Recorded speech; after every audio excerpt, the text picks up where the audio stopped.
At first, there is only the road, the black seam of it, glistening under a passing storm. Tire tracks vanish into the dark like veins on cooling skin. Somewhere, beyond the last glowing pump light, something breathes. A rusted service bell jingles where no one stands. The air reeks of petrol, damp fabric, and something older, an iron sweetness that the rain cannot wash away. Behind the pumps, a figure staggers across the security feed, shape-shrouded, pace deliberate, then freezes mid-frame. The footage wavers once. Then the figure is gone. The highway stretches quiet again, but you can almost hear the lingering click of a lighter, the reverent hush before the match dies. We at the NightHowl Archives have seen many forms of isolation. Outposts built for those passing through, halfway places where the living pause between destinations, and where other things wait for them. Tonight, we unseal 3 case files recovered from the Terminal Roads Bureau and roadside surveillance caches. Each concerns a pit stop left off most modern maps. Each speaks of what crosses desert asphalt when the radio hiss becomes language. The archives have catalogued such incidents since the earliest fuel stations were lantern-lit waypoints for travelers braving unlit miles. Back then, as now, those who stopped too long sometimes heard the road calling back. Within tonight's testimony, every engine stalls for a reason. Every rest area harbors something that remembers the warmth of travelers who never left. Remember, when the darkness behind you hums like an idling motor, you may already have been found. If this transmission finds you, archive your mind, subscribe your listening, and activate notification channels so the next file may reach you before the interference does. We remain the witness beneath the road. We are the NightHowl Archives. Now, listen carefully. The first story begins after the lights go out at mile marker 231. Story 1. The Vanishing Rest Area. The night was viscous, thick with fog rolling low over the tar and throttling the streetlights into ghostly orbs of pale amber. We found ourselves at the edge of an abandoned pit stop somewhere along the interstate, a place that still breathed the chill scent of rusted metal and forgotten gasoline. The lot was littered with cracked concrete, dotted by silent pumps coated in peeling paint, their digital displays long dead but flickering with the echo memory of light. The air held the faint antiseptic sting of a long-shuttered restroom, the doors hanging ajar, swaying silently in the cold breath of a forgotten hour. An old security camera lens, clouded with grime, held a frozen view of the gravel lot. At first, nothing moved, but then a figure stepped from the shadows, slow, deliberate. A woman, her coat clinging wet and heavy, her breath shallow in the cold. She locked her car with a metallic click that rang like a challenge in the stillness. Something was wrong. The wind seemed to whisper too close, carrying faint echoes of unintelligible voices, none belonging to the woman. The gravel crunched again, not behind her, somewhere else, somewhere darker than the spaces between the cracked pavement. She slipped inside the restroom where the cold tile pressed against her skin, where the murmur of water dripping behind broken pipes worked like a heartbeat in a silent chest. The door groaned, a long, low sound, and then silence, save for the scratching noise from the adjacent stall. Her breathing hitched. She waited. The static on her phone screen blurred and ticked down from full signal bars to none. Then, nothing but flickering static. Outside, the gravel shifted. Footsteps, but not hers. They circled, pacing, invisible yet close enough to taste the metallic tang of old blood. Suddenly, the lights snapped off. Darkness smothered the room. She was swallowed whole by a silence so deep her own breath was a shout. When the emergency lights flickered on, the stall was empty. Outside, the car was gone.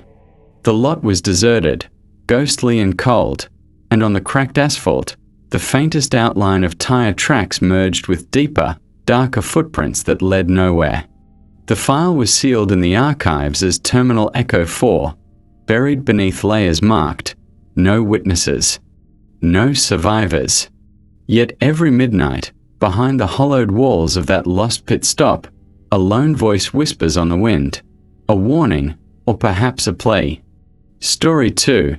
The Shadow at Pump 7. The night wrapped the highway in a velvet so black it felt almost tactile, dense and pressing against the skin like wet cloth. At Pump 7, an aging service station still glowing under harsh white fluorescence, the scent of motor oil mingled with something fouler, an undercurrent of decay veiled beneath the mechanical hum. A long-haul trucker pulled in, the engine's growl dying into silence as he killed the ignition. The yellowed street lamp flickered, throwing fractured shadows across the cracked concrete. The driver's boots tapped a weary rhythm on the cracked floor, eyes scanning the empty air with wary precision. He noted the stillness, too complete, like the station held its breath. A chill breeze wound through the cracked vents, carrying whispers too faint to catch, but insistent in the pit of the stomach. The trucker reached for the nozzle, then paused. Reflected in the pump's glass face was something behind him. A tall shape, too long-limbed, its form bleeding into the gathering dark. When he turned, the shadow melted into the fractured glow of the lights. No one stood there, yet the sense of being watched deepened, gnawing beneath skin and bone. He moved inside the tiny store. Behind the counter, a broken phone sat dead, drenched in shadow. The air shifted, heavy with the cold metallic scent of something long dead. In the back storage room, the muffled drip of water matched the beat of his heart, a slow, deliberate countdown. Moments later, the door slammed shut behind him, locking tight like iron jaws. The fluorescent light sputtered once, twice, then exploded into darkness, leaving only the echo of footsteps retreating into an unreachable void. Outside, the pump began to hiss, gasoline spilling in a shimmering pool that reflected no light. A whisper rose from it, a soft, guttural chant pregnant with ancient hunger. The truck never restarted. Days later, the highway patrol found the cab empty, the keys still in the ignition and the radio full of static, tuned to nothing but silence. The NightHowl Archives classified this under the silent pump protocol. The witness was never found. Only a trail of tire marks ended abruptly, swallowed by the night. Story 3. The Locked Gate at Devil's Cross. The moon hung low and swollen over Devil's Cross, the lonely pit stop wedged between two twisted stretches of highway like a wound in the earth. The air was tinged with the acrid bite of burnt rubber and something metallic, coppery and heavy, like old blood left to dry. A couple stopped late, lost, tired, seeking refuge from the night's oppressive silence. The gate to the rest area was shut tight, old chains sagging with stubborn rust.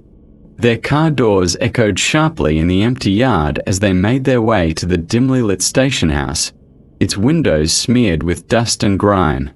Inside the station, the air was thick with the scent of mold and stale coffee, but something else, something deeper, lurched beneath. A low hum pulsed through the cracked floorboards, vibrating through the soles of their shoes as a shadow flickered behind the cracked glass door. The keys they found behind the counter turned with unnatural resistance, as if the lock itself was fighting to stay sealed. When the door finally creaked open, a rush of freezing air spilled out, carrying whispers like a desperate prayer half remembered. Outside, the shadows folded over the cracked asphalt, twisting and coiling like living smoke. The couple froze as a figure emerged, tall, cloaked in darkness, face obscured but eyes glowing faintly with a predatory gleam. They fled, but behind them, the gate slammed shut with a clang that echoed like a death knell. The car starter refused its plea, the engine choked by unseen hands. As the night swallowed their cries, the pit stop fell silent once more, its dark sentinel unseen by passing headlights. The file was locked away under Protocol Midnight Veil. The couple was never seen again, but some say their reflections still linger in the cracked windows of Devil's Cross, eyes wide with eternal terror. Tonight, we have travelled across asphalt veins where the lost linger, pit stops caught between time and shadow. Each file closed leaves a scar deeper than the last, a reminder that the road is never truly empty. What we uncover is never just history. It is a living memory, stained with the scent of iron and fear, whispered between the flicker of flame and static on the line. If you have ever found yourself at a crossroads where the ordinary fades into something that breathes beneath your skin, take this, record it. Each truth archived joins the vault, weaving into the greater tapestry where memory meets myth. We at the NightHowl Archives remain vigilant, watching, waiting. Until next transmission, remember, the road never forgets, and neither do we.